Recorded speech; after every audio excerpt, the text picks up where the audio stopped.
শুভ নববর্ষ সবাইকে। নতুন বছর আপনাদের অনেক অনেক অনেক ভালো কাটুক।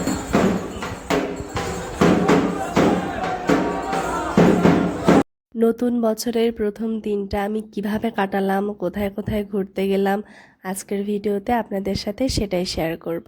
Hello everyone, welcome to Trisha's diary.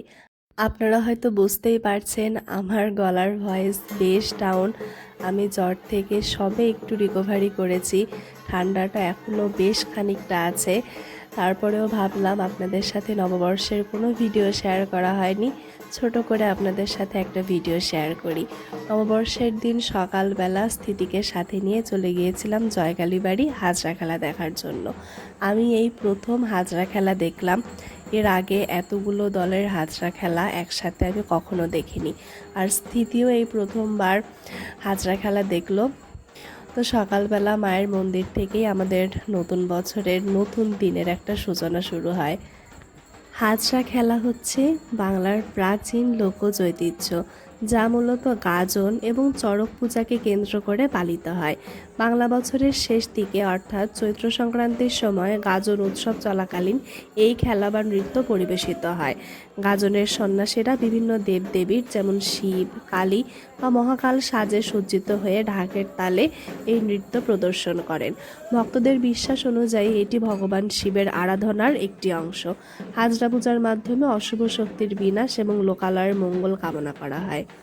Hazra খেলা দেখা শেষ করে আমরা চলে গিয়েছিলাম এডওয়ার্ড কলেজে জেমসের গান শোনার জন্য।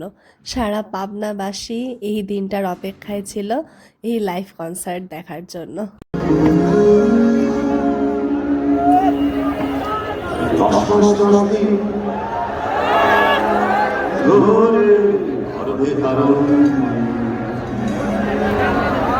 কষ্টের তীব্রতা করেছে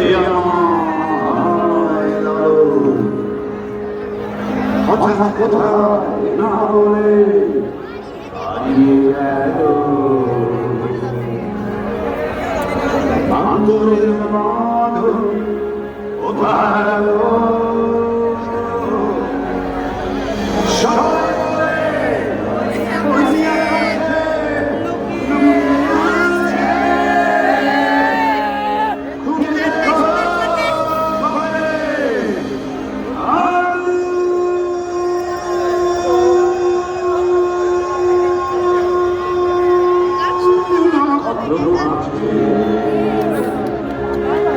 রাতের তারা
সেদিন অত্যধিক গরম ছিল, আমরা ওখানে বেশিক্ষণ স্টে করতে পারিনি।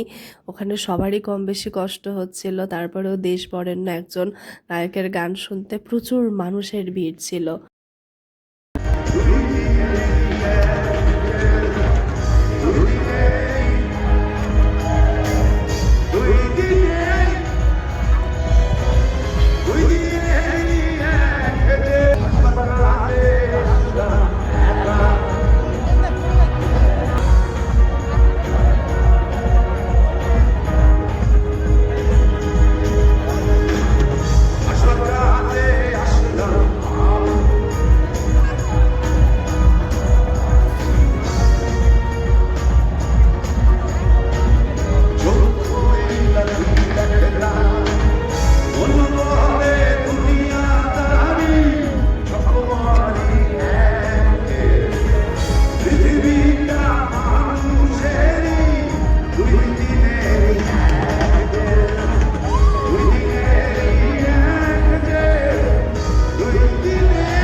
কনসার্ট শেষ করে আমি বাসায় ফিরে আসি।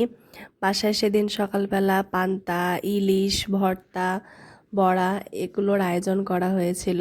মাটির জিনিস আমার খুবই ভালো লাগে, কিন্তু আমার বাসায় মাটির কোনো জিনিস ছিল না ডেকোরেশনের জন্য। আমি এই থালাটা কিনেছিলাম যেন আমি নববর্ষের দিন ডেকোরেশন করতে পারি। আমি সুন্দর করে আমার প্লেটটা সাজিয়ে খাওয়া দাওয়া শেষ করে আমার ডিজাইন করা ড্রেসটা পরে রেডি হয়ে নিয়েছিলাম, যেই ড্রেসটা আপনারা সবাই পছন্দ করেছেন। আর সেদিন দুপুরবেলা বড় মারা এসেছিল আমাদের বাড়িতে। আমরা দুপুরে সবাই একসাথে খাওয়া দাওয়া করেছি। দুপুরের তো অনেক মেনু ছিল, পোলাও, ইলিশ মাছ, সাথে পটলের দোরমা, আরও ছিল খাসির মাংস, ডালের বড়া, চাটনি, সালাদ। আমরা সবাই একসাথেই খাওয়া দাওয়া করেছিলাম। ওহো, আপনাদের পহেলা বৈশাখের মেনু কি ছিল এবং আপনারা কিভাবে পহেলা বৈশাখ উদযাপন করেছেন আমাকে কিন্তু অবশ্যই কমেন্ট করে জানাবেন। আর এটা কিন্তু পাকা আমের টক, যেটা মা রান্না করেছিল আর সালাদগুলোও কেটে নিয়েছিল। আমি যেহেতু অনেক দেরি করে বাসায় এসেছিলাম, সেহেতু আমি মাকে কোনো কাজেই হেল্প করতে পারিনি। তো তারপরে দুপুরে আমরা সবাই একসাথেই খেতে বসেছিলাম, কারণ খাওয়া দাওয়া শেষ করে বর্ণর একটা গানের প্রোগ্রাম ছিল। জেঠু, বর্ণ, বড়মা সবাই খাওয়া দাওয়া শেষ করেই চলে যায়, কিন্তু আমি যেতে অনেকটা দেরি করি, যার জন্য বর্ণর গান শোনা হয়নি। কিন্তু 2-3টা পারফরমেন্স দেখেছিলাম আমি মুক্তমঞ্চে। সেটা দেখে আমরা আবার সবাই মিলে চলে গিয়েছিলাম অ্যাডওয়ার্ড কলেজে। কলেজের মূল প্রোগ্রাম মানে কনসার্ট যেহেতু দুপুর পর শেষ হয়ে গিয়েছিল, তাই জন্যে স্কয়ারের পক্ষ থেকে যে সমস্ত ডেকোরেশনগুলো করা হয়েছিল সেগুলো বিকেলের মধ্যেই সব খুলে ফেলা হচ্ছিল। তো আমরা যে আর সেরকম কিছুই দেখি নাই। আর এখানে একটা গেম খেলা হচ্ছিল যেখানে আমি আর বর্ণ পার্টিসিপেট করেছিলাম, কিন্তু ব্যাড লাক, আমরা কেউই কোনো কিছু পাইনি। তো তারপরে আমরা সবাই একটু আইসক্রিম খেয়ে একটু ঘোরাঘুরি করে বাসার দিকে রওনা দিয়েছিলাম। সেই দিনের অতিরিক্ত গরমের কারণেই আমি অসুস্থ হয়ে পড়ি। আপনাদের যাদের বাড়িতে বাচ্চা আছে এবং বয়স্ক মানুষ আছে তাদের দিকে বিশেষ নজর দেবেন, দরকার ছাড়া বাহিরে বেরোবেন না, সাবধানে থাকবেন। নতুন বছর সকলের অনেক অনেক অনেক ভালো কাটুক। ভালো থাকবেন আপনারা। Bye bye.